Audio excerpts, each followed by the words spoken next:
बोलो सतगुरुदेव की जय हो। इस काल का इतना भयंकर जाल है, यदि परमात्मा की भक्ति और ये ज्ञान साथ ना हो तो जीव का कोई जो अस्तित्व नहीं कि वो ज्ञान के आधार पर टिक जाए।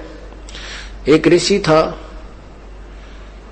उसको अपने भविष्य के जन्म का पता चला कि अगले जन्म में मैं उसको अपने ही देव दृष्टि खुल गए कि अगले जन्म में इसी नगर में एक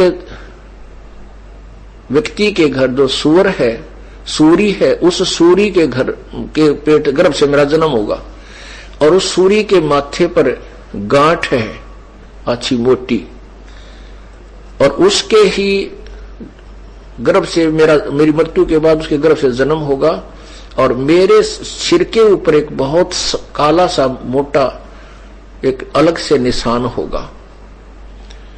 तो उसने अपने बच्चों से कहा, बेटा मेरी मृत्यु होगी, मृत्यु के बाद मैं उस व्यक्ति के घर जो सूरी है ऐसी उसकी गांठ है और मैं उसके घर जन्म लूंगा।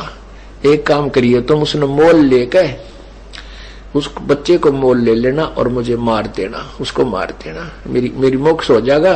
वो सूअर का जो जीवन है मेरा खत्म हो जाएगा, बहुत बुरा होगा। तो वो कहने लगे, पिताजी जैसे आप कहोगे हम वैसा कर देंगे। उन्होंने बार बार कहा, बेटा देख के दे तुम लालच कर जाओ, यह मेरी अंतिम प्रार्थना अवश्य करना। वो बच्चे बोले, पिताजी आप निश्चिंत रहो, क्या आप हम इतना भी नहीं कर सकेंगे आपके लिए, उसके लिए 5-4 अन्य रुपये 2 रुपये का वो सूअर का बच्चा नहीं लेंगे, आप निश्चिंत हो जाओ। वो कुछ ऐसे हफ्ते 10 दिन पाछो बूढ़ा मर गया ऋषि जी और वो ताक में रहे उस सूरी के ब्याने की। वह महीने 2 महीने में 6 महीने हुआ सूरी ने बच्चे दे दिए। वह जो गांठ थी शर्मन्यारी दिखे थी, उसके वही बच्चा हुआ जिसके सिर के ऊपर एक काला सा अच्छा निशान था। तो वो सूर का बच्चा फिर अपने उन बहन भाइयों के अंदर मस्ती, उसका ऊपर का नीचे का लोट मारा, उनसे साथ खूब प्रेम से रह रहा है।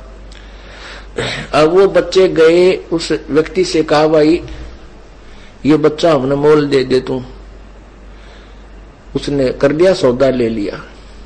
जब उन्होंने मोल ले लिया और उनने वो बच्चा उठान लग गए, वो भाग लिया, फिर पकड़ा भाग भूख और वह कहे, पिताजी हम आपके अपने वचन को पूरा करने आए हैं। जब वो सूअर का बच्चे में चेतना दे दी काल ने, वो सूअर का बच्चा कहता है, भाई बेटो मुझे मत मारो, मेरे मारने से तुमने क्या मिलेगा, क्यों पाप के भागी होते हो।